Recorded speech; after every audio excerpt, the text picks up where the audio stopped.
So back in around about 2011, 2012, the council was in a really, really difficult position in terms of the savings it had to make. We were under a lot of pressure, fiscal pressure, and that was the same across Scotland and Britain because of the economic downturn. So we had to save about £35 million, and that was a lot of money compared to our budget of about £250 million at the time. Really, we were at a crossroads. Were we going to do things differently, or were we going to cut things? And I was asked by the Chief Executive to lead a piece of work as part of our first transformation strategy to look at how we might change our relationship with the people we serve, and to look at how we could, as a council, work in a different way with local people to achieve their hopes and dreams, but also to meet the demand as well going forward. And so the first piece of work was for me to do a kind of desktop exercise to look at good practice locally, nationally and across the world. What was going well in terms of engaging with communities? Where were communities participating deeply and engaging deeply with the services that mattered to them? And what could we learn from that? And I took a concept paper to Cabinet, and it was the first of 3 papers that outlined a new way of working, a whole system change, where we would as an organisation regroup and restructure to be about service and to be about enabling the people we serve. But we were also greatly informed by the Chief Medical Officer at the time, Sir Harry Burns, and he talked about self-determination. And he talked about people, people assumed that when you lived in a poorer area, you died earlier because of your lifestyle habits. But actually he had compelling evidence that showed that inequalities were suffered not because of your lifestyle habits, but because of poverty and because of stress hormones in your body. And that people had control over their lives and self-determination and had a say in what mattered to them. They lived happier, healthier and longer. And he also talked about connectedness and about how connectedness costs nothing. But actually, if you're connected with family and friends, actually that's better than your health and giving up smoking or smoking 15 cigarettes a week. So Campbell Christie set up a commission known as the Christie Commission, and that talked about a new way of serving and being closer to the people we serve and becoming shoulder to shoulder with them, and what the role of public service might be going forward.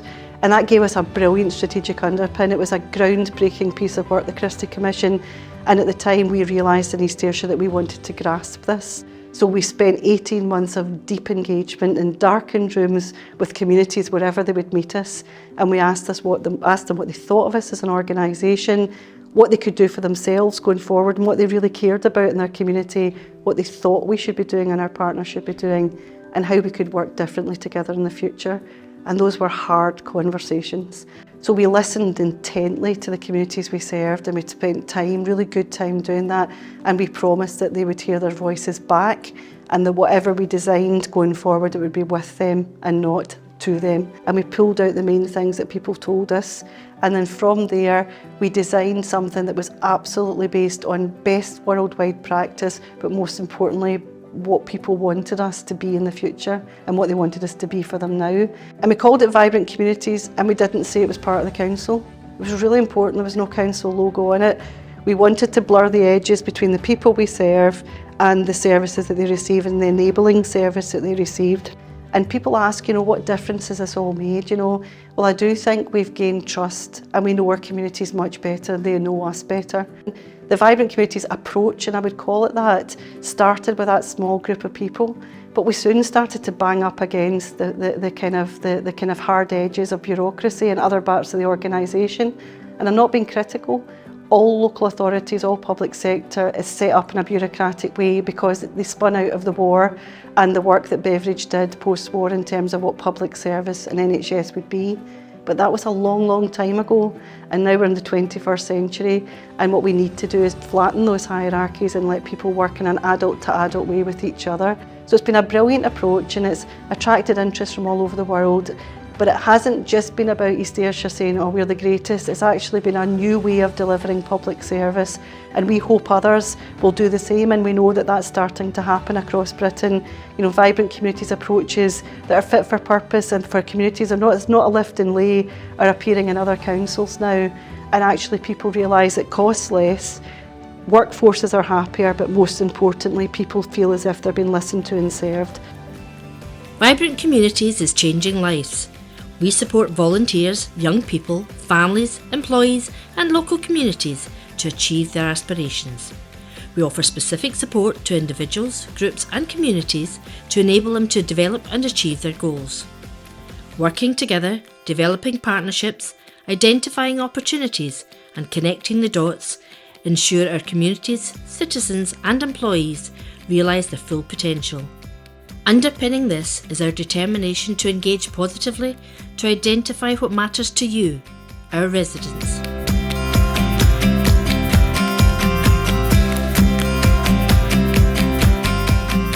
I worked within schools. I done community clubs such as after school clubs as basketball. I worked in street sports cages. I ran a club alongside Stevie Mayer. It was the Frame Football Club, and I had supported him during that time as well. To me as a person, it kind of put me on the straight and narrow. I was quite disengaged as a young person. I wasn't the best academically, and I was able to come in this environment and thrive within my modern apprenticeship through my line manager Greg Gallagher, who was able to support me and everyone around me was able to support me in the career that I was going on. I was able to build my confidence. I was able to work alongside young people a lot more, supporting them within the sport aspect of it. So started off at school, disengaged young person, wasn't too sure where I wanted to go. Got to my 6th year of school and the school were like, you need to make a decision, are you staying or are you leaving? I didn't want to just leave and do nothing, so they sent me down to Lindsay Hogg, who was my active schools coordinator at the time, and I started volunteering at the primary schools, loved it. That led me on to being a young ambassador at the school, which then led me on after that. I spoke at Hampden in front of a good couple of hundred people at the opening ceremony of the Young Ambassador Conference as well, which was brilliant. Then that led me on to volunteering with East Ayrshire Council, which then led me on to being a bank staff member, which has now progressed me into being full-time with active schools. I came to the Ayrshire College here actually, and it was my placement. That's where I kind of started to build a relationship with Scott Guy. He was my placement provider, so I went out with him, and within that, like, Scott was on at me all the time, come and volunteer with us, come and apply to this, come here. So I got a lot of volunteering in primary schools, academies, doing different camps. It got me into the Leadership Academy with the Cumnock Juniors Community Enterprise. A paid job come up, so doing a maternity cover as an active schools coordinator. So I'd applied to that, successful in the post. The leadership's probably something that I really like because it's about giving these young people a chance. So I see a lot myself in some of these young people, you know, a wee bit disengaged for school, maybe not getting the qualifications that you need for uni and college, but that's not the be all and end all, and actually being able to support them to gain life experience essentially, and hopefully to move on to college and uni, and knowing that if you don't get your grades in at the school, then that's completely fine. Like without Vibrant Communities, I don't know if I'd got to where I am. Obviously was in college and it was Vibrant Communities that gave me my placement, so that let me actually pass my course. So 7 years ago, I was a talented athlete on the East Ayrshire Talented Athlete Programme. That's a programme for young aspiring athletes who are maybe training with their national team or they were a national champion or whatever like that. And then out of the blue there was a Sports Mentors programme. All the athletes get an email. I think there was maybe over 100 anyway, maybe even pushing 200 athletes at the time. So we all get an email, an opportunity to apply to be a sports mentor. When I read it, I can still remember reading it. It was almost like it was like a dream. It was almost like it was too good to be true. So got the job 7 years ago. Absolutely buzzing with it, along with another sports mentor at the time. The council very generously offered me an additional 3 years on top of the 2-year pilot because it went well. So I did another 3 years, took us up to 5. The programme's still going great, I'm still absolutely loving it. Boxing booming in East Ayrshire. And then I got offered a full-time contract doing the same job and a permanent full-time contract, which but thinking about it, it's like a wee fairy tale, it really is. So my job over the last 7 years has changed probably quite drastically in the way that when I first started the job 7 years ago, and then even maybe for a year or so after that, I was all about the promotion of sport and trying to get every single young person in East Ayrshire to have tried on a set of gloves and punched the pads. That is still my goal. I would still love for that to happen, but over time, slowly but surely, I realised that the impact I was having on certain kids who were maybe vulnerable or they were looked after in an accommodator, or maybe just kids who were struggling with anger. There was just certain wee pockets of kids who I myself and even other members and partners of the team were able to go, you're having an impact there that we've maybe not even seen before. Whereas now in my role, I'm seeing massive changes and improvements to kids' behaviour, kids' attendance. I'm hearing reports from parents or families at home that kids are now being more respectful at home, they're maybe no lifting their hands at home, all these wee different things. Fabian communities have played a massive role in everything I've done over the last 7 years. I'm someone, you'll know get it from across the camera, but I'm a massive question asker. Like, I have asked every question probably twice to my life, because 7 years is a long time, so I haven't worked it out as I've went. I have kinda, but I've also been asking all the right questions, and I've asked for loads of advice. So I appreciate everything Fabian community's done for me, and of course, I've got a job, not only the things I've learned and the confidence I've gained for it, and all the faces and the people I've met. It's been brilliant. I owe a lot to Fabian communities, to be honest. So in terms of my modern apprenticeship, I'm here contracted for 2 years, where I'll do my level 2 and level 3 health and social care. As well as what the job means to me, I'd say I enjoy really helping people, just supporting them into their new tenancy, and I get a real kind of satisfaction of supporting people who may be in kind of more disadvantaged situations than me. So a community sports hub is a collective of clubs and organisations that work together to improve sporting opportunities and community opportunities to participate in health and wellbeing around their local community area. Ayrshire College Community Sports Hub started approximately 5 years ago off the success of the partnership with the competitive school sport calendar. The main benefit of the Ayrshire College Community Sports Hub is tackling poverty. There is no cost to anything that we run here. There is free lunches, we provide kit for every single participant from 0 to 90. The East Ayrshire Sports Council is an organisation that supports local sports clubs across East Ayrshire through various aspects, including governance, coach education, funding, and any general wellbeing or child protection issues that the club may have. We're there to support them. They do a training programme for all the clubs that's affiliated, and throughout the network they ensure that everybody's compliant within the clubs, and they help with policies and procedures. Wearing two hats, being the chair of East Ayrshire Sports Council but also being a member of the club that affiliates to East Ayrshire. It's good to the standardisation and helping with policies, procedures, whether it's a health and safety policy, whether it's safeguarding policy, whether it's helping with the constitution for the club. So there's that good strength with the set-up for clubs, so clubs don't need to try and navigate through without support. The support's there for the clubs, but also it's a way for clubs to meet clubs. And if one club's having an issue and there's situations within the community, then the East Ayrshire Sports Council helps support, and we can alleviate the stress on other clubs because we've also already dealt with that type of challenge. Within the primary and secondary school sports calendars, there were 14 different sports offered. This was a great opportunity for partnerships with national governing bodies throughout a lot of the sports, and local sports council affiliated sports clubs.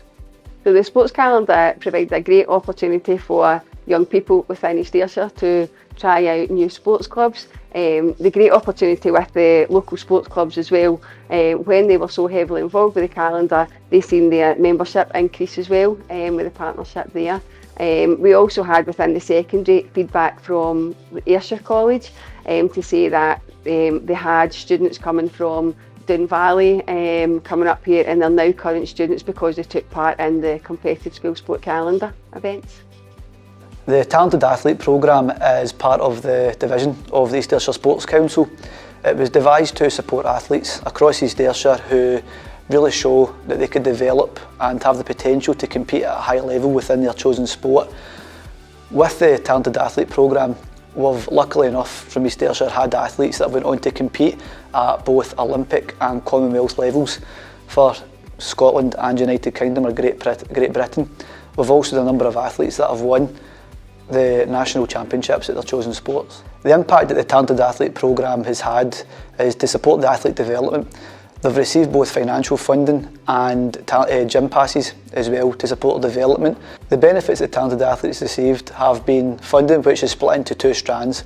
We've got the developing potential strand and the podium potential strand. Developing potential is those that would expect to go on to compete nationally and represent the country. Podium potential is those that would expect to go on to compete at the Olympics or the Commonwealth Games and represent both Scotland and or Great Britain at these competitions. The Commonwealth Games was a phenomenal experience. It's like nothing I've ever had before, being a kind of multi-sports event, all living on site for the full time. It was amazing. Playing some of the world's best sides, Australia and New Zealand, and coming away with some decent results, considering we're a tiny country. We did really well and really proved to ourselves that we have what it takes to progress and make it up into the world's top 10. So I've been supported by a talented athlete programme for quite a number of years now, and it's been a massive help in many respects.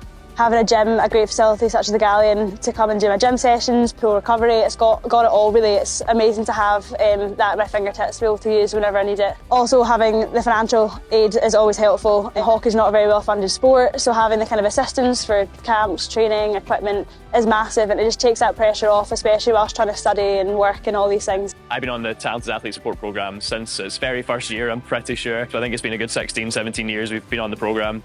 And yet at the start, like having the support from your local council, having that kind of free gym membership when I was younger and couldn't get into any places like this without paying, it was really an invaluable support for me. And even as I moved through the ranks, still having the support of my local council and having the support people at the TASP programme has been really invaluable to me, and it kind of just, I don't see it a lot from other councils around about Scotland, and it just really makes you feel valued as an athlete, especially when we come from such a kind of small area as East Ayrshire.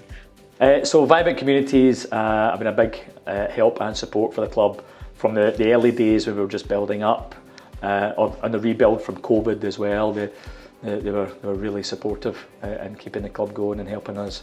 We worked a lot with them regarding active schools. Obviously, they play a massive role in us working with local educators. The reach and impact is massive. It goes beyond obviously the kind of sporting aspect and the active schools aspect. Their outreach in the community is quite extensive. I'm sure anybody that keeps up with their social media will see how much work and how much support they actually put out there. So we've got 8 Premier Night Leagues that take place on Friday evenings across East Ayrshire as diversionary activities.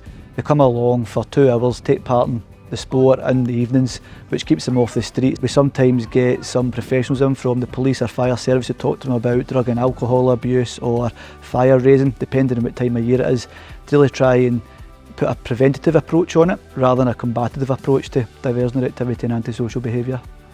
In terms of what they do when they come along to the Night League, it's purely recreational, purely social, come take part in the football. There's no coaching, it's just turn up and play with their friends. But it's that social element of it. We do have kids that come and mix from other schools. They get to put their teams together, so there's that bit of competitive edge as well. The Doon Valley Night League, we do a wee league there in which the winners of that will go and compete nationally against teams from other night leagues and winners, purely because of a partnership we've got with the Coalfields Regeneration Trust. That's why it's only the Doon area and not across the other night leagues in East Ayrshire. But it gives them something to do on a Friday evening, still they're not just kicking about the streets or having to hang about. They get to come, it's organised for them, we've got the staff in place, we've got the pitches for them, the footballs are all there, everything's taken care of. All they've got to do is turn up and play football, and it's something they'll really enjoy and get to interact with. I'm the ESOL work coach. I've been in post now for 5 months. It's a relatively new post, and the reason I'm in post is because it was recognised that there was a need to help refugees find suitable employment. So I'm the employability side. I help with training, CVs and different things for refugees and other ESOL members in the community. Well, the impact of this work is the fact that there has been an unprecedented amount of refugees coming into the country. So we're dealing with people where we have to build confidence, where we have to look at what training they've done in the past, what roles they've done in the past, and match them with what's available here in Scotland. It's really looking at what levels of English they've got, how we can place them. So there's a lot of different factors involved in helping the refugees that we help. It was actually Vibrant Communities that gave me the opportunity to train and learn and then get a job with them when I was a young girl, when I had no job and I was a young single mum. I worked for 8 years as a sessional worker, and then I gained a position as at the time it was an older people motivator, which then became a health and activity motivator. My role is to work with people who have conditions, so be that physical or mental. So we work a lot with people who are suicidal, people who have had stroke, cardiac problems, anyone with any sort of long-term condition. And my training from that came from Vibrant Communities. So I wouldn't be able to offer that service. We've only been involved with Vibrant Communities the past 6 months. The working relationship we have with Vibrant Communities, because any events we have or vice versa, they come along and support us. We go and support them at all different things. It's just good to have that working relationship, spreading the word in regards to stigma and addictions. My job is to challenge stigma around substance use. My day can vary so much. Like so many others in Vibrant Communities, no 2 days are the same. You're very much out in the communities working with people. That's where I work best, is face to face with people. I've met so many fantastic people in recovery services, the staff, those that use the services, and just building up fantastic relationships and really trying to spread that hope and positivity. I love working for Vibrant Communities because we just do so much for the communities, and you can see the people we're passionate about what we do. There's nobody in any of these jobs that doesn't want to help and support people. Well, our team deliver activities across East Ayrshire with the aim of improving health and wellbeing for people that live in our communities. Our service is aimed more towards the specialist side of improving health and wellbeing. We can work with people that have complex health conditions, as well as people that are looking to lose a wee bit of weight, people that are looking to get help with recovery from addiction, and people that are looking to improve mental health and wellbeing. We can help teach people how to manage their own condition over a 1 year period, and then help identify appropriate exercise for them to access in the future. I'm involved in instructing the various classes that we teach. So today I'm starting off with a seated Tai Chi, nice gentle class for people with poorer mobility. And then I'll be delivering our Invigorate class, which is our falls prevention class, focusing a lot on improving balance and improving strength. Well, my specific role is dealing with people with mild to moderate mental health issues mainly. I deliver suicide prevention training as well. Well, I find the Tai Chi very good because I was always looking for a Tai Chi class. I did a lot of different classes. I find that Tai Chi very helpful.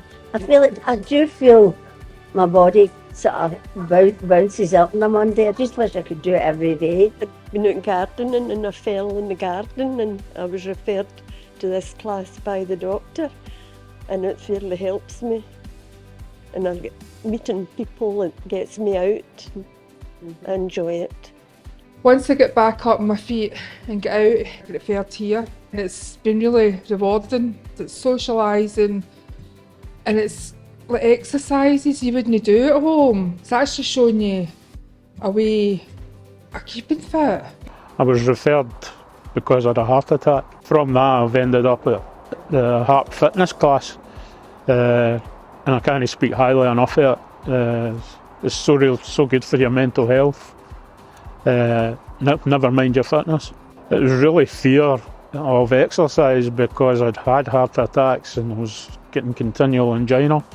So therefore, I'm scared to even walk the length of myself. And it was only gaining confidence by realising that I wasn't going to suffer another relapse.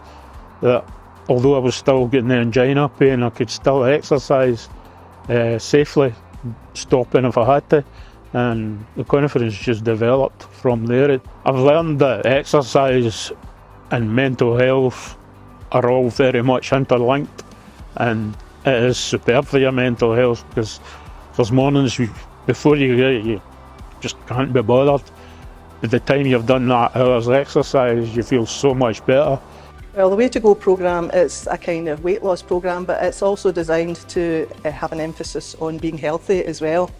I have been overweight for a long time. I wanted to be responsible to somebody for my weight loss. Spoke to the doctor and he referred me to Way to Go. I think probably a difference for me will be that I will continue to eat healthier and hopefully continue to lose a wee bit of weight. I'm Jane Slater. My husband Stephen and I set up Verve approximately 8 months ago. It's set up as a community organisation. The ethos behind it is about connecting people to their own communities and to the groups that we run. So we offer a wide range of support groups for people who have a wide range of needs. We first started working with Vibrant Communities about 8 months ago when we opened. It's been crucial to the work that we do here. So the support that Vibrant Communities and Housing Support are able to give is just so crucial to getting people in and then making those connections with us. And by having the really cohesive working relationships that we do with housing support, it means that we are able to do early intervention. So we can support people who are newly coming into the area so that they don't get caught up in that cycle and trap of being isolated, not having any connections, not feeling that they belong and that they're a part of something. So I work with people who have experienced homelessness or are at risk of being homeless. So we basically go in and support them in their tenancies and link them in with places like the Verve. We work with them for any duration of time. Depends how long they need, obviously, housing support, but primarily it's as long as they need to have that support, they'll get that support from us. I'm based here in Afton Court, which is supported accommodation. We have 21 residents and we provide all sorts of things from lunch clubs to bowling, bingo, gardening clubs, social evenings, anything that anybody asks for, we try and provide it. However, I have to say we couldn't do half of what we do without the volunteers, and we've had them for a long time, trying to bring some new blood into it, so we're advertising for that. I've been a resident in Afton Court for 8 years. Myself and my wife come in due to the wife's health. 8 years, it'll be 8 years from the 5th of June. We were all in 6 weeks. The wife had a heart attack and passed away. So after that I was at a loose end. So daughter used to do volunteering in here. So that got me started. And then when they left, I just more or less stepped in, started doing the bingo on the Wednesday night. Then it's escalated from there. I have got the games night on a Monday night. Every first Thursday every month I do a film show.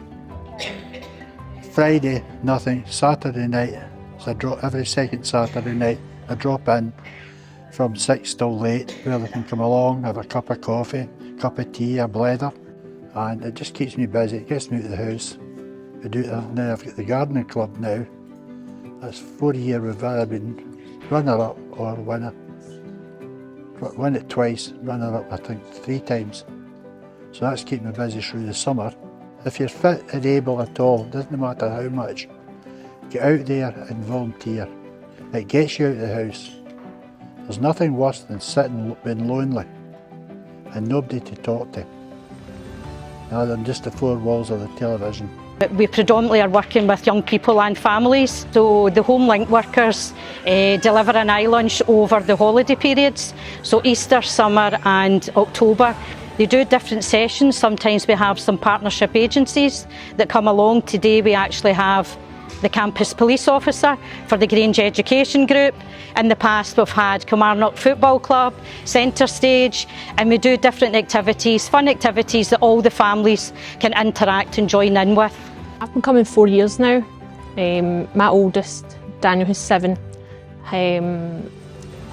is sort of in the same aspect. He doesn't do large groups, big noises, in on himself. He doesn't like going out places.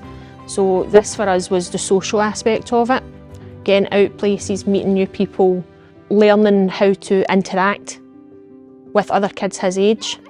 So this for me gets me out, gets me moving. I'm not greatest in health, so it gives me something to look forward to and get out. For me, it's get rid of that sense of dread when somebody says, do you want to go somewhere? It's not a sense of, oh, what if he kicks off, what if this happens, what if that happens? It's, we can manage it. Even for a couple of hours we can go, we can manage it. My relationship and our relationship as a school with Vibrant Communities is very, very strong and has been over the 13 years that I've worked at Doon Academy. I've been very fortunate in my role as Principal Teacher of Guidance to work with some outstanding practitioners from all areas of Vibrant Communities that have come into the school, and they've worked with individuals, their families, staff within the building in order to improve life chances and opportunities for the people that in the Doon Valley area. Right up to the present day, in the last few years, the Home Link workers and the LAC coordinators have been crucial in bridging the gap between home and school. Well, in the past 5 years, I have got 2 looked after children that use Vibrant Communities. One is nearly 18 and one is 11. And I feel that helps my boys go and interact with other people as well. And also the one at 17, he actually helps out, so it really gives him like the kind of feeling of being helpful. Having the Vibrant Communities through lockdown really helped. It was a good support for the children as well. They felt involved with different stuff that they were getting, and like the Vibrant Communities were at the end of the phone if there was anything that I needed, any support or that. We have a caseload of families who are low attendance, attainment, for loads of different reasons depending on what school I'm in. I do my one-to-ones in the community garden purely because it's somewhere that the kids love. They love going, they feel safe there, and they're able to express themselves there. And I use that in the way that they're able to open up and they're able to see it as their place, so it makes them feel safe. The impact of my one-to-one sessions is that kids are given that one-to-one space to express themselves. It increases attendance, it increases attainment, because when they come away from that one-to-one, they're ready to learn, their head's been emptied of all this other stuff that's maybe going on at home or in the community or with their peers. It's emptied of that. So the impact on them, I would say, is that they feel ready to go back into the education environment. I've been going to the HomeLink service and the HomeLink RES programme, which stands for Respect, Empowerment, Support and Teamwork. Every week since October 2022, I have had a one-to-one session with Adam where we learn magic tricks and talk with each other about things. Working with Adam has brought my confidence up and I talk a lot more in front of my class and people. I used to be slow at doing my work, but now I am quicker at it. Well, I was on a compulsory supervision order because I wasn't going to school and I wasn't contributing and they didn't know how to help me. It was because in my grand's passing I developed depression, anxiety, social anxiety. I couldn't go out of the house, even my bed was hard. Karen, she came out, she obviously gained my confidence and she allowed me to see that I had more strength for myself and that I could go out and do it, and there was opportunities. We have a Playing Prison initiative that was run by one of our playing activity motivators within the team. So prior to just early 2012, we received funding through the Big Lottery to work with families who were affected by imprisonment in our local prison, which is HMP Kilmarnock Bowhouse. We decided to run family bonding visits, so these were on a weekly basis, so a Wednesday afternoon and a Saturday morning, and this ensured that families were coming along and it was a lot more interactive for the kids. Families were made feel more comfortable. The dads, predominantly dads, as a male prison, could be uncles, granddads, brothers, but predominantly dads were able to get up and move around and interact with their children a lot more. And this then created hopefully a stronger bond, therefore encouraging more family engagement when dad then gets liberated. As well as family bonding visits, we also have Family Bookshare initiative. So this was based around literacy. Dads would come along to a between 4 and 6 weeks programme and learn about age and stage of development, about a tiny wee bit about brain development within Family Bookshare, but more about the age and stage of development and literacy, where their kids would be picking relevant storybooks, picture books, and building up their skills and confidence to then record it onto an audio disc, and this was then able to be sent home for the kids to either read a bedtime story or hear that sound from dad that was on an audio disc. Hear that sound from dad as a reassuring while they're at home, and everything was all past the relevant checks. Through over the years of the prison work, in 2016 we were recognised and was successful in winning the Chair Award through COSLA. This was in recognition to all the motivation, the family book share, the bonding visits and just the motivation and the relationship between us as Vibrant Communities and Serco staff who are contracted to run HMP Kilmarnock. Vibrant Communities is all about developing opportunities for people of all ages in our communities. This section highlights some examples of the great work that has taken place with and by our communities. Developing life skills from school to employment through mentoring. Offering and developing volunteering opportunities to reduce and combat isolation and loneliness. The positive impacts of volunteering to individuals in our communities. Upskilling through practical and educational development and increasing confidence and contributing to a better quality of life.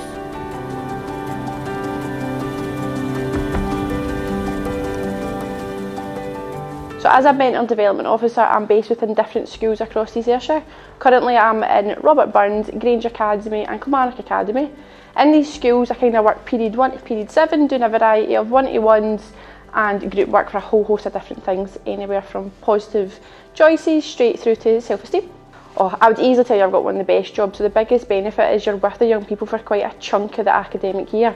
So whether it's an 8-week project or whether you're a wee bit lucky and you can work with them for a bit longer, you get to see them flourish and you get to see them set and achieve the goals that they want to achieve, not just goals that are set by school. So they maybe just want to make new friends, they maybe want to be a wee bit more confident, or they maybe just want to get a dynamic youth award a wee bit extra for their CV. It can be quite light or it can be quite heavier for them personally. And it's such a great thing that I'm involved in to be able to see that happen. The great thing about the mentoring development officers and our young people's mentors allows us to support young people in a completely different way and link in with national youth work strategy. It helps us to support young people within an education environment and build those relationships so that we can take that out and into the community. Helping them out within a school and build that relationships makes us bring them into our community groups, our activities, and give them extracurricular activities out in the community. I used to be involved with one of the youth work mentors at school, and it was them who directed me in the direction of this job. At school I worked with Fiona Rankin. She helped me with building self-confidence, and without working with her I would not have been able to do the job that I am today. I like going to groups with Vicky because my attendance was not the best, but also not the worst. And ever since I've been with the mentors, my attendance has got up to 80%, so it was quite good. I didn't know what I wanted to do. I knew school wasn't the best, I wasn't really engaged with school. And since working with Vicky, I've realised what I would like to be when I'm older. And I would like to be a youth worker, so hopefully in a couple of years' time I'd get the modern apprenticeship.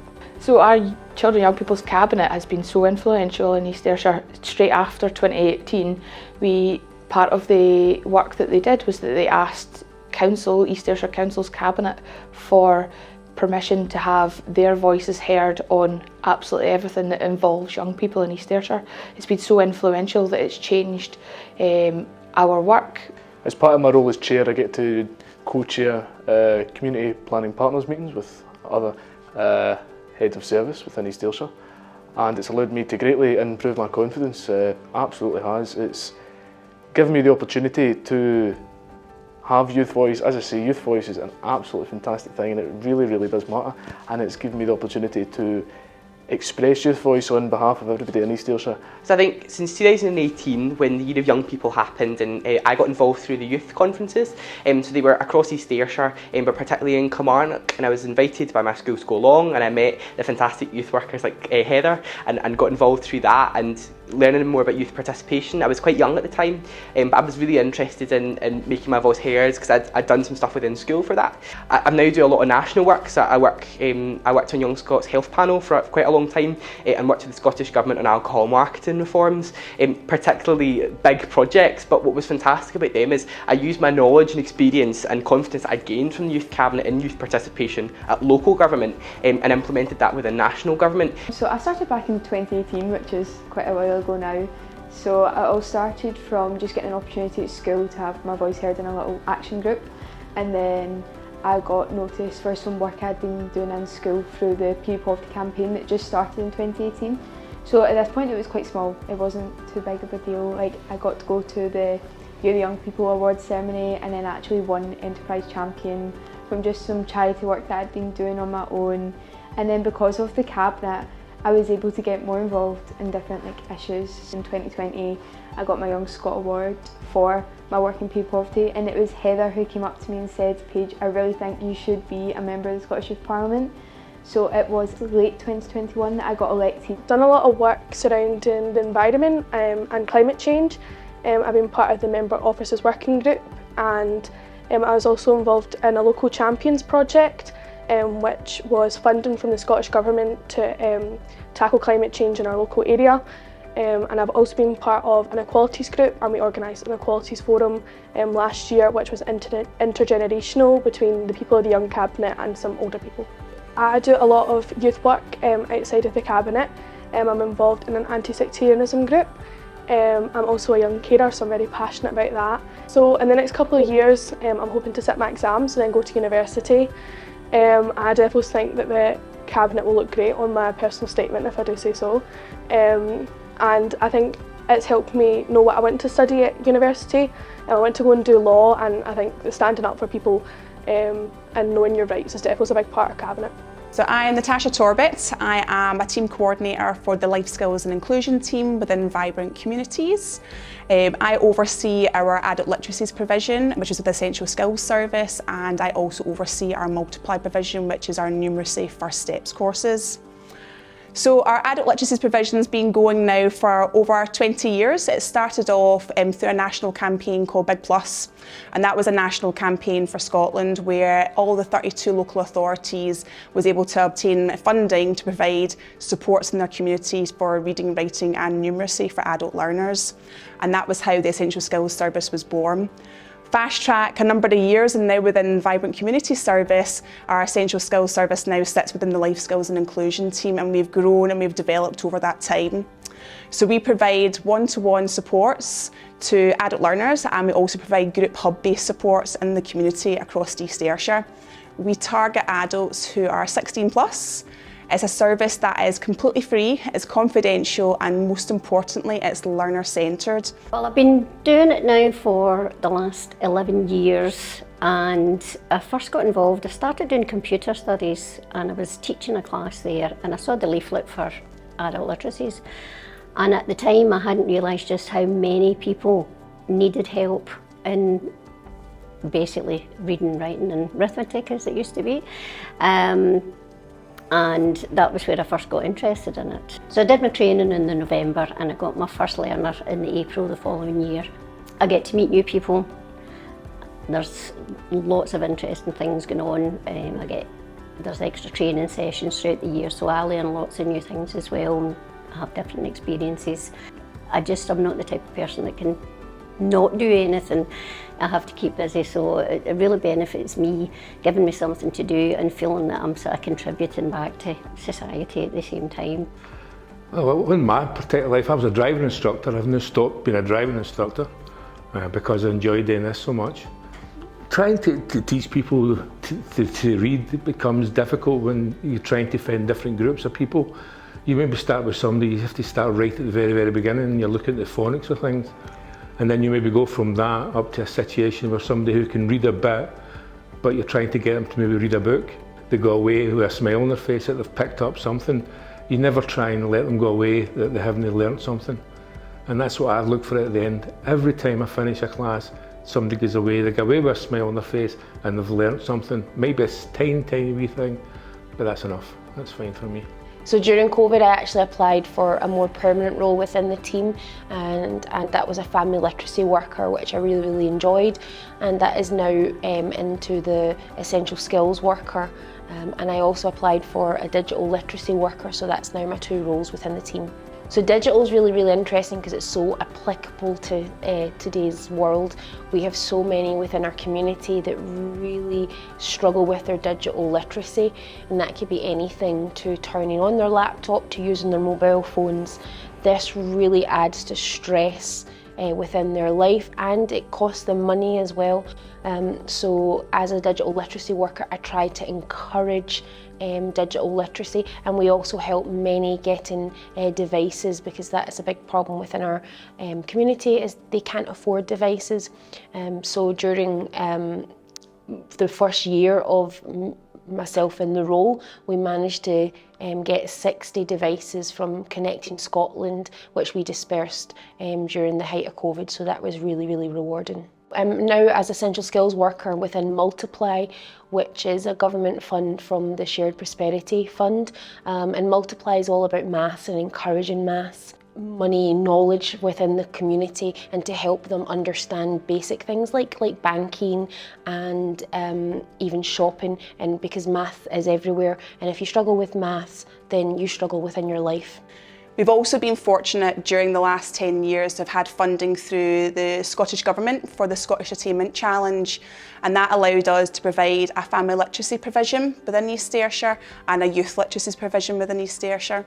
Our family literacy provision from 2017 to 2022 allowed us to work closely with schools and to work closely with parents to help them upskill themselves with their reading, writing and numbers, so they're best equipped to help their child with their child's learning and support that closing of the attainment gap. We also had our youth literacy provision funded through the Scottish Attainment Challenge, and that was an early intervention and prevention programme that we delivered, and that was targeting primary 7s transitioning into the academy and our S1, S2 and S3 pupils, and we provided alternative learning opportunities for these young people, focusing again on reading, writing and numeracy skills. So our most recent funding that's enhancing our adult literacy provision within the Life Skills and Inclusion team has come through the UK Government's Levelling Up scheme. This funding has allowed us to provide specific numeracy supports in the community, and this is allowing us as well to work closely with the Scottish Qualifications Authority to develop something completely new for us, qualifications for our adult learners, and it's going to focus on money life skills. These qualifications is something new to our team, it's not something we've delivered before, so we're really excited to be delivering this new piece of work within the Life Skills and Inclusion team. So a local leader coordinator supports anybody who doesn't have a care package in place to support them with all these things that can be overwhelming. So that can be ended with a physical disability, mental disability, any sort of disability that needs a wee bit of guidance and support. Anybody who has a care package is welcome to come along to the activities with their own support and take part, meet new friends. So what activities do you attend, Stephen? Bowling, badminton, karaoke and shooters. Fantastic. What about you, James? Mondays is the House Centre first, then the bowling. Great. Then Tuesdays it's badminton. Wednesday is sometimes karaoke. Thursday it's shooters at the pool. Meeting new friends. Meeting new friends. What about yourself? Meeting new friends and getting to know folk, building my confidence. Good. Trying new things. What support do you receive, Katie? Social groups. What about you, James? Housing support. Did the local area coordinators help you with your housing? Yeah, both Leanne and Connie. Brilliant. What about you, Stephen? Yes, healthcare support, housing benefits and form filling. Excellent. And what would it have been if you didn't have that support of Leanne and Connie? Well, I wouldn't know where to turn to, where to go to try and get the help. And before the end of like maybe a month, 6 weeks down the line, they're making communication to me up at the weekends, evenings. They're getting support, they're feeling more confident within themselves to make decisions and to go different places, to try different things, to do new things. So the impact of the work that we're doing has just been incredible to see. I'm humbled and privileged every day to see the difference that we're able to make in people's lives, and more importantly, that the individuals are able to make in their own lives. And it's through It's through the support, it's through the companionship, it's through the connections that we make. And I always say, and this sounds really cheesy, but I always say that my role is to love people whilst they're not able to love themselves. And we've seen over the last 8 months people starting to have greater self-esteem, greater self-belief, to actually recognise the amazing qualities that they have within themselves, to build their capacities, to make the connections and friendships within the community, and to really feel that they belong, sometimes for the first time in their adult life, that they have somewhere that they belong and that they fit in. And that's the real secret of success of what we're doing. Well, it gives me a reason to get out of bed, and you know what I mean. It gives me a reason to get out and do something. You know what I mean. This is the only place that I know. You know what I mean. I've just come here because I don't know anybody else. You know what I mean. I'm not from here.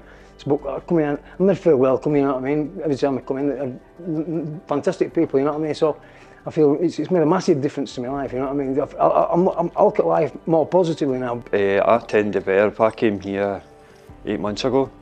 I was in the hostel in Kilmarnock. And I got a house up here. And the Verb was opening at the time I moved up here. And I met Jane, started engaging with everybody else. Kind of about like-minded people. Attending all the groups and stuff like that as well. There's recovery groups twice a week. There's a walking group, there's a cooking group. For a lot of people that struggle with their mental health and stuff like that as well, like myself, it's good to get out of the house and stuff, engaging with people. Meeting with friends as well. So the benefit for people would be their self-esteem, just to see them thriving in communities, getting out of bed in the morning, having a purpose, not to go and, you know, if someone's struggling with addictions, not to go, they'll make a choice to come to a cooking group or like do a washing, hang their clothes out, go shopping, you know, just be independent in their own homes, and they've got less chance of spiralling back into that world of addiction. If someone's lonely, they've got community resources, they can go out and meet like-minded people. It's just an amazing role to be in, and just to see that in communities, and I think every community should have a place like the Verb. Well, it makes an awful difference because we'd be sitting in the house doing nothing, whereas we've got this to come to. And it's good for me because I don't need to go out in the cold weather, I just walk along the hall. Well, you're coming out, you're mixing with folk. It's people. If I hadn't been, I came here before I was even in here, and if I hadn't been doing that, I'd have been sitting in the house doing nothing. So that has made a difference in that way. And I've made a lot of friends actually through coming in here. I became a volunteer preventer probably about nearly 4 years ago, and with Vibrant Community, so I know Vibrant Communities really well, and I thought I had some time and I thought I'd become a volunteer, and there was lots of opportunities, but really the befriending was the one that I fancied, and I've had the real privilege of having two lovely ladies to visit in that time, and Betty, I've been visiting you now, Betty, for about a year. Yes. About a year. Yeah, yes. So we have our Wednesday natters, which we cover everything, don't we? We certainly do. Aye. We do a lot of talking. Yes. We do a lot of talking. For me, I really look forward to my time. And the two ladies I've had has just been great because you learn from them, you have a good laugh with them, and it's amazing what you find out. Just that sharing and just having, hearing all Betty's stories about the area. But I think it's just good company, and it's great. It's a real privilege to be invited into somebody's house. For us, I love the volunteering. It's really great, really rewarding, and I was saying, a real privilege to be invited into somebody's home and get a China teacup. Things Today Social Club is a club for adults with learning disabilities. They meet every Monday and Thursday. We have approximately 60 people who attend on a Monday. The individuals that I work alongside as a local area coordinator were asking me, what can we do and how do we do it? So from there we started up the Monday group as a Things Today. Within there we got the constitution ready, we moved forward, we looked for our own funding and to be able to be self-sufficient. COVID hit us bad and then we had to do things different. But moving on from there, we're back into action. We've recently set up a badminton group. Within the badminton group, we've worked hand in hand with my volunteers, who's a badminton coach. We also use Scottish Badminton Group as well. I think looking back over the last 11 years, and when we started with just 12 people that attended every week, you look at how the group's actually grown and what it actually means to them. I think when you ask them what is Things Today, it's a group that they attend every week. They attend because they want to be there, not because they have to be there. They love the different things. Anything that's done within that group is their choices. So I think by giving them then the choices as to what they want to do, it empowers them. Although the group has grown, I've also grown. I think when you start thinking more outside the box and looking at more different things as to what the individuals actually want, it gives you the drive to move it forward. It gives you the passion, and it's amazing watching people grow. And the Things Today have done that. My name's James Merriams, but everybody calls me Jim. And I started the group from the very beginning. The Cumnock College was closing down and we needed somewhere else to go.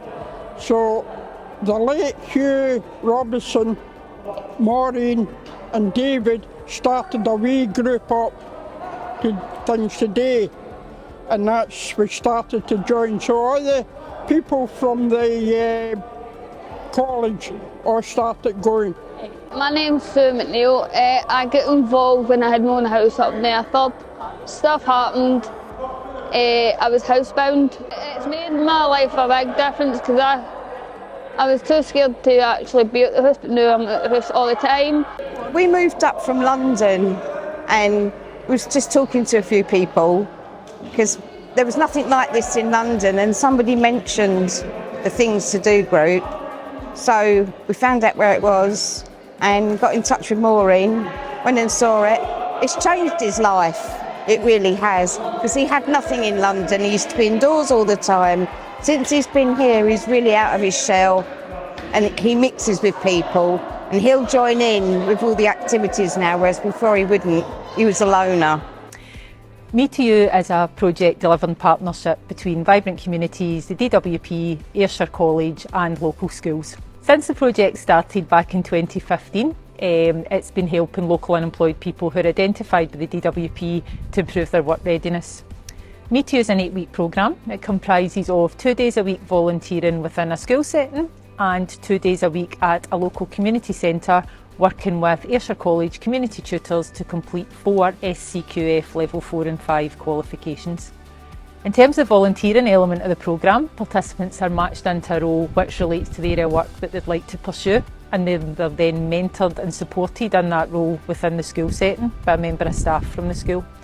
So my relationship with Life Skills and Inclusion team as part of Vibrant Communities is all about planning the delivery of ESOL for those learners who are making a transition from community learning into college learning. And that's a huge part of the partnership working that we undertake each year. There's some successes of the partnership that come to mind.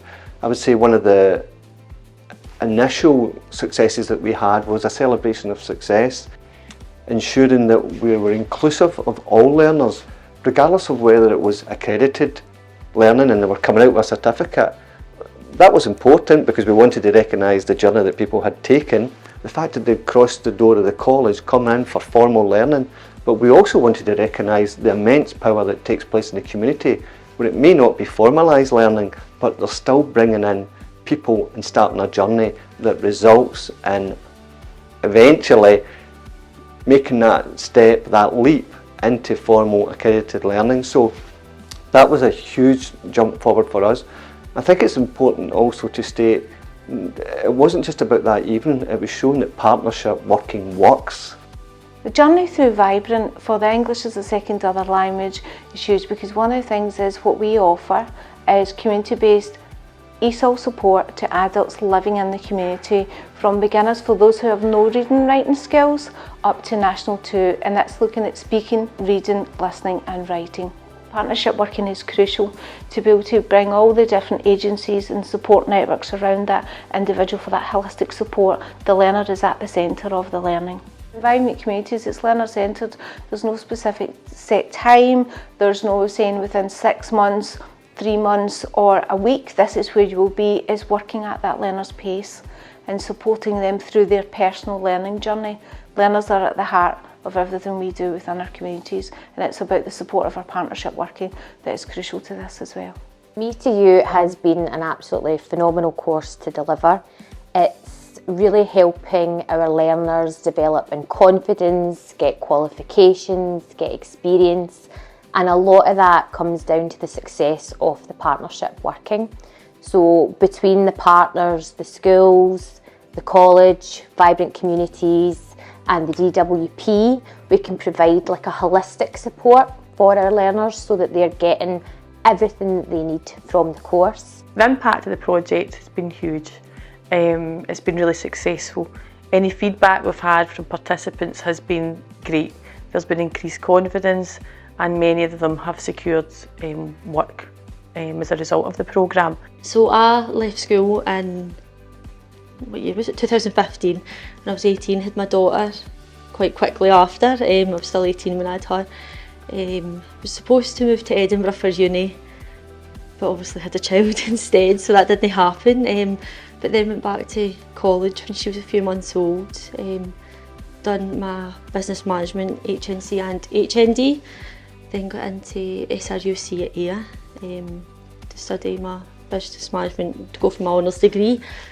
So studied that up until 2020. In 2019 I fell pregnant with my son. He was due on the date of my final exam at uni, but obviously COVID hit and things happened, so obviously didn't need to do an exam, it was just a written paper. So graduated with my degree in the April, had my son in May, and then my partner actually committed suicide in the November. So my wee girl was 4, my son was 6 months, and obviously I'd worked so hard for my degree and everything, like I'd done it through being pregnant and raising a child, working 2 jobs, and I couldn't do anything with it. Like life just had to come to a standstill. Had to give up my job to stay at home and obviously raise the 2 kids. So that happened in November 2020.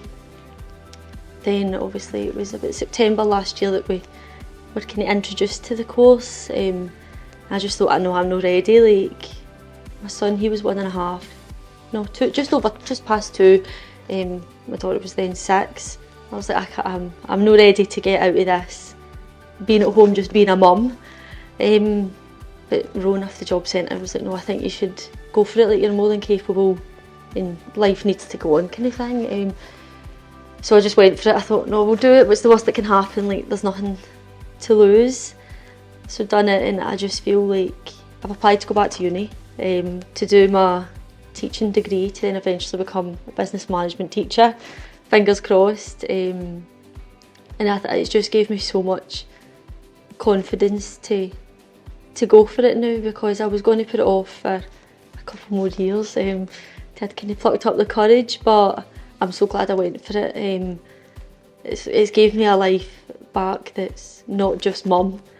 And I really enjoyed it. It's built my confidence. So within SL33, we're very much people-centred, where we make a difference to whatever their needs may be. And having vibrant communities at our doorstep, that's where they help us make their journeys happen, whether it be in literacy, social skills, whatever it may be, they are there to help us make that journey happen. We fill the gaps, meaning that if that person comes in here into SL33 looking for support, if it could be reading and writing, or it may be finding that job, Vibrant Communities, the literacy team, are there to help support work with the work coach, where we had the Parent Support Fund. We needed that extra support to help our parents gain employment, but we couldn't do that on our own. So we went to Pamela's team to see if we could create this post to be that bridge between SL33 and Vibrant Communities. This post has been absolutely amazing. It's created so many opportunities within the community. It's built up the confidence of the learners. It's gave them time to excel in themselves and also open more opportunities to work. Vibrant Communities have witnessed a remarkable shift.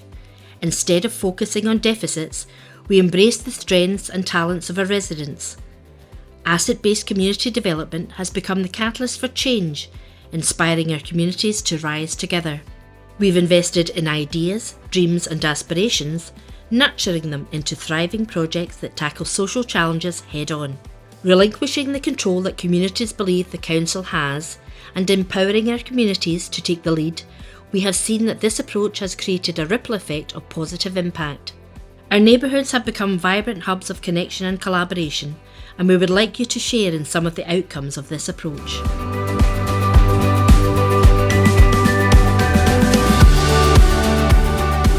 Well, we started off basically as a football hub, but it's grown into so much more because like the ASN, the day boccia, tri-golf, rounders, drama class rehearsals and stuff like that on the pitch. We do basketball, netball in the schools in partnership with Vibrant Communities. Walking football has been great. We started it 4 years ago, and even the social impact these guys have as well. I mean, if they're game of football today, there's 20 guys out there travel from Dumfries, Girvan, Ayr, Maybole. We'll sit and have a bit of banter, cup of tea and coffee afterwards. The competitive guys, we go to tournaments, do pretty well in tournaments and that, but physical well-being, mental health, social well-being, it just ticks all the boxes. There's guys there who's widows, guys there who's unemployed. Really great, getting their health back if they've lost a wee bit of health through health problems and stuff. Really beneficial. Well, I get involved with it, believe it or not, 2.5 years ago I took a mini stroke. So that led me to say, well, I've always played high level football, but I ended up with my dad dying, I ended up getting a bit of depression, and it ended up where I ended up taking a mini stroke, and meeting back up with Derek gave me that revival to get back into sport again, because I was just starting to fade away with it. I used to manage a couple of local clubs like Lugar Boys with my Kirk Juniors, but when that ended, my dad died, I just came away from football, just totally disengaged, and then when I heard about the walking football, contacted Derek, come back into it, and my fitness levels has grown and grown and grown, so yeah, it's been a very beneficial for my health. This is our Grounds for Play event that's taking place at the King George V playing fields down at Dalmellington. This is actually a Fields and Trust protected site. Today we're actually having a field day. So this is very much about trying to get families and communities out into their local open spaces and reclaim a wee bit of those open spaces as well. It's very much about us trying to bring some simple outdoor activities that you can easily transform a bit of an empty space really. So we have like mud, sand and water play. We have a water and mud slide. We've made up a bit of an obstacle course here with things like tyres that we've got from the local garage, nets and crates and things like that. It's very much about trying to give communities ideas of how they can transform their open space for it to be something really quite meaningful, and getting them outdoors, being active, playing with other children and socialising. And actually you'll find that with a lot of these types of activities, you know, the kids really can use their imagination and creativity. I'm Rose Anson, and I was the chair of the East Ayrshire Community Play Forum. I think it's made a huge difference to people's lives in terms of promoting play throughout the whole of East Ayrshire, because the Play Forum was very active in doing pop-up play sessions in communities that maybe didn't have very much going on in terms of play activity. The community-led action plans, a lot of that was flagged up that they were needing play activities within communities. So we targeted those areas. The biggest benefit is the network with Vibrant Communities, and also there were so many partner organisations like Childminders, the East Ayrshire Scouts group, there was Take a Bow. There was the members of team from Vibrant Communities as well, who were a great support to the forum. We know ourselves how important play is for the early years for children aged 0 to 5, for their physical, emotional, social development. So for this type of event, it allows dads to come along, really actually get to see their child being a child and playing, and hopefully actually get some ideas as well. That's a big part of it, that they're going to come along, get some ideas that they can take home and do with their child, you know, in their home environment as well. I think it really does encourage the bonding between the male carer and the child, because it's I think the day and age we live in, it's often associated, these types of events are for female carers, mums and grannies and aunts and all those types of things, and I think it encourages male carers to get on the ground, play with your children, and I think that's an invaluable experience. So I am the community firefighter for this fire service in East Ayrshire, and I have been involved with Vibrant Communities since the very beginning. The play day in the K Park, we're involved in that every year. More recently, a lot of groups coming into the garden, so we've had a lot of work with the HomeLink workers. The children came and designed the fairy trail for us. We've got a gardening group which actually just started today with kids who have disengaged from school, again through HomeLink. So, events, there's been lots of events. The most recent one was our Easter event. There was over 1,000 people here, and Vibrant Communities came along, done some face painting and arts and crafts with the families as well. So our relationship with Vibrant Communities goes back to 2016.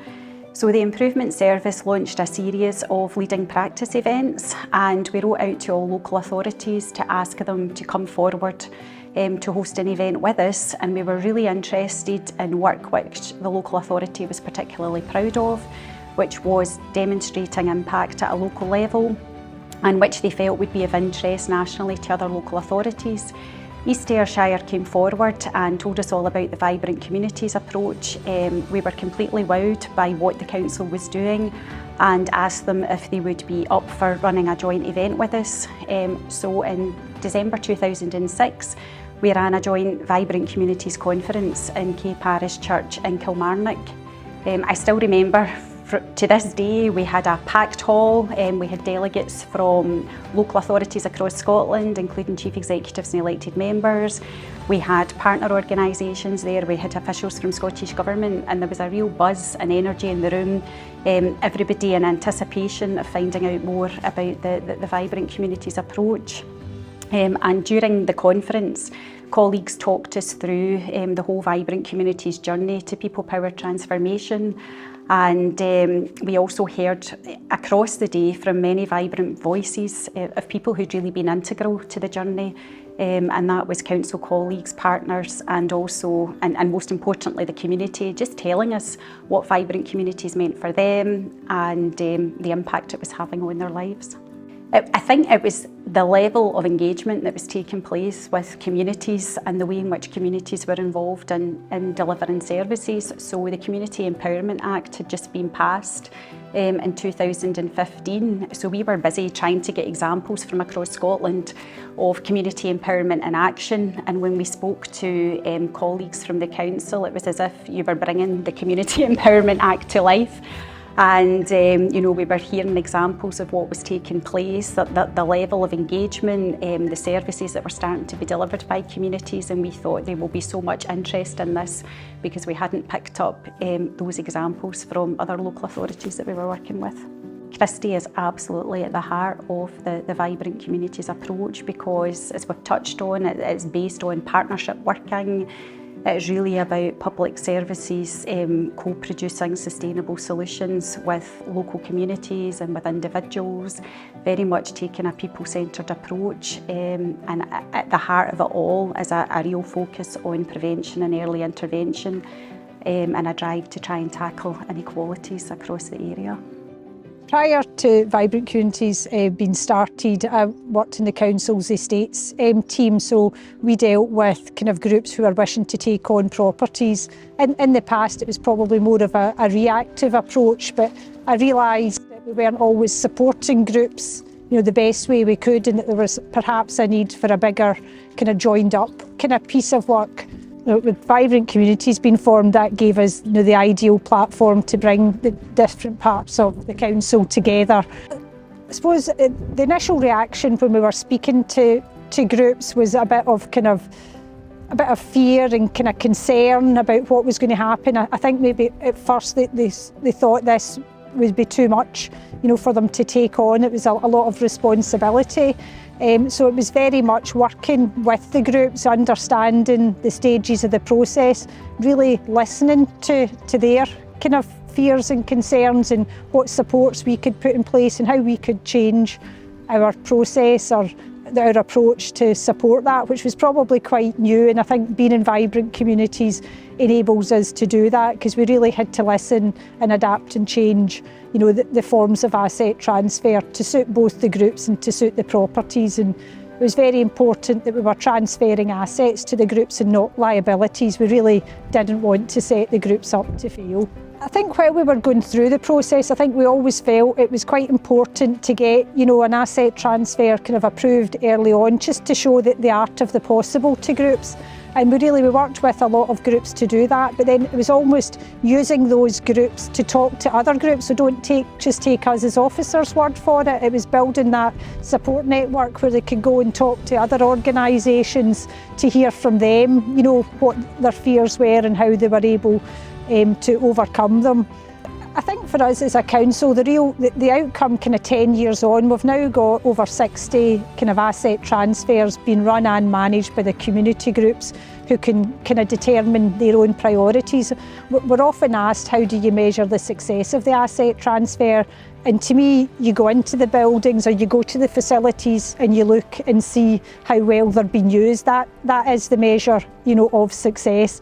You know, that they're being well run and they're being well utilised and really valued by the communities. I mean, in terms of the previous Community Action Plan, 2014-2019, one of the big projects was, of course, here in the Rose Garden, which was a facility that was run down, abandoned essentially, but the Darvel Improvement Group took on the job of, first of all, getting an asset transfer of the garden itself, and then finding the funding in order to have it completely renovated, and it's now in a very fine condition and well loved by the community.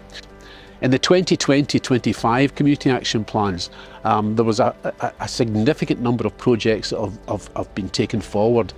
By far the most impressive one is the corner development, which was where the old cooperative buildings were. They were derelict, they were been abandoned in 1995, and they were not only derelict but a dangerous condition. And the Community Council produced proposals to have the site repurposed as a kind of market and garden. And that was welcomed by the council, and an asset transfer was organised there, and the corner development took place. But that's been a major project, just recently completed, and again very, very well received by the community. I think the spirit in the town has increased significantly. I mean, COVID was a setback for everyone, and we know that. But during COVID, there was a great deal of support provided by groups like DART and the Darvel Dinner Ladies, and that helped to build community spirit. And there's other groups have now been set up. The Darvel Food Locker, you know, reflecting the current food poverty crisis. So I do think there's a very strong community spirit within the town, and I think the improved communications has underpinned that. So I've got nothing but very positive comments about the support and the help we've had from Vibrant Communities. Well, Vibrant Communities really were the starter for the Student Initiative Group. They helped us set up the Community Action Plan about 5 years ago, and from there we've just developed all the way through to where we are at this present time.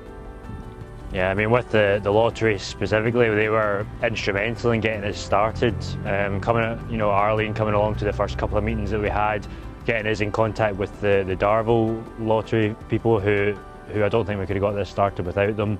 And just really being there as a guiding hand, really helped us get it going and turn us into the success it is today. Yeah, I mean, there's so much in terms of the Yuletide, which we took over probably about 4 or 5 years ago, one of the biggest events in the town. There was so much for us to take on board in terms of the information we had to give to the council and all the different things you had to do to get it running. So Vibrant Communities, I think, and the staff there were a massive help in terms of answering any questions that we had.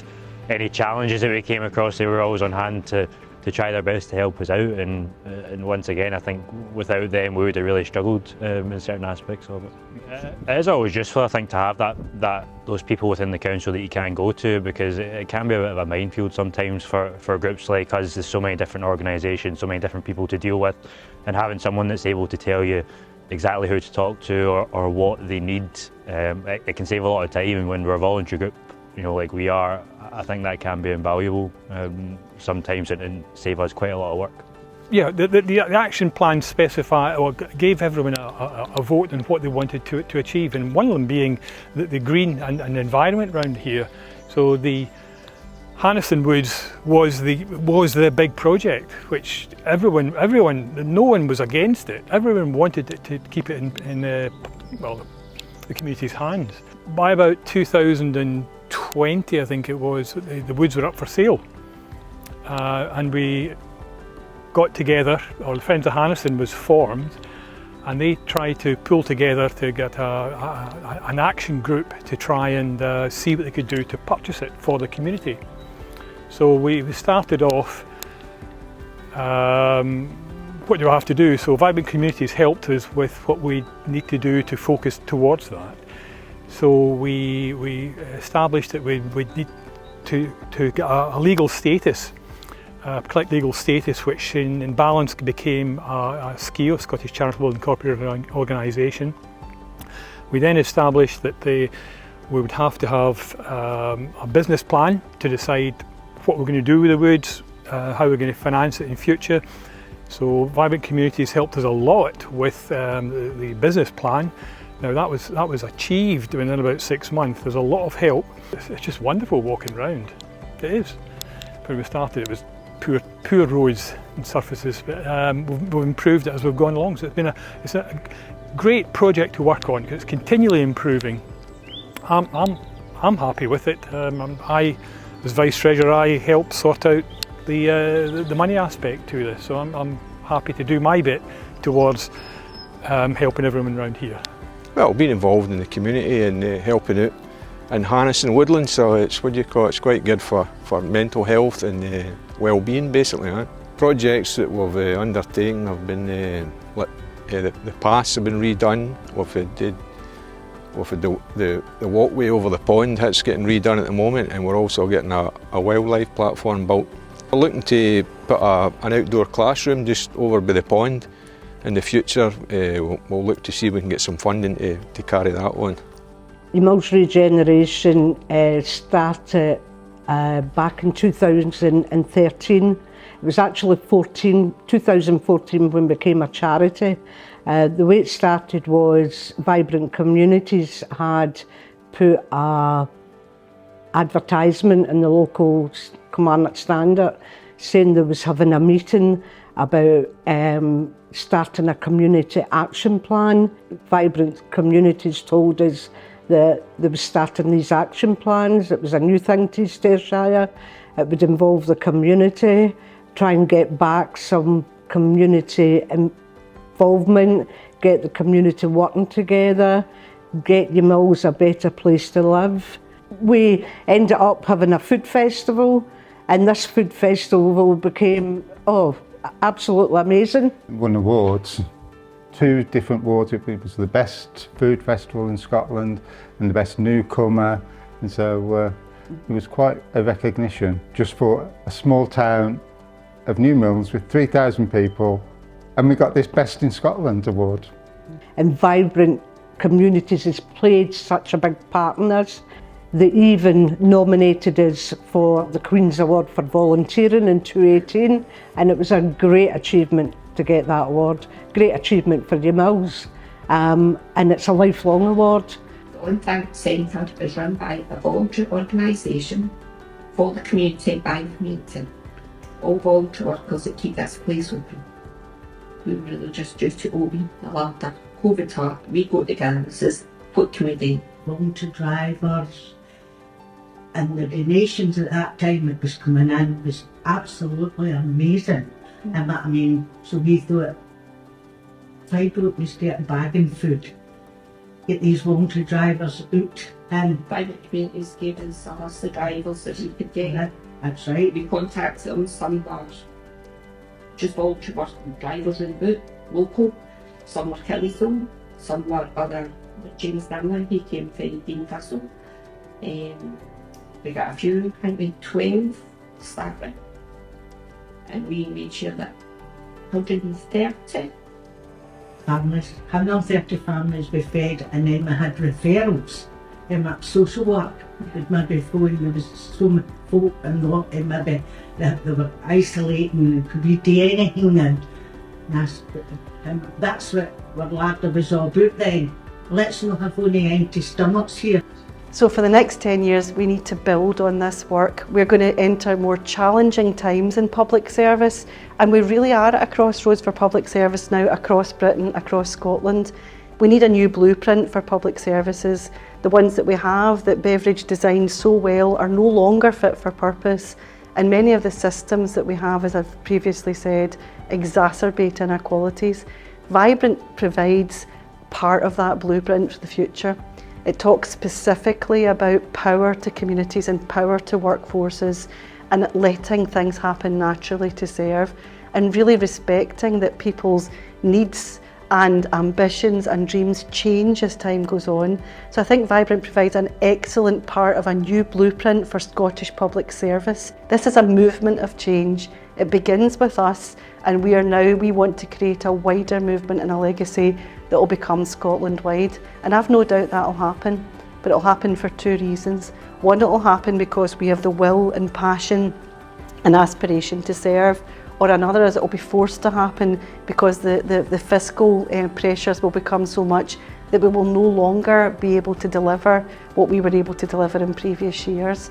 I would like it to be the former, because then we're in charge of our own destiny. And if I take it back to Harry Burns, even as professionals, if we have power over our own destiny, we're better public servants.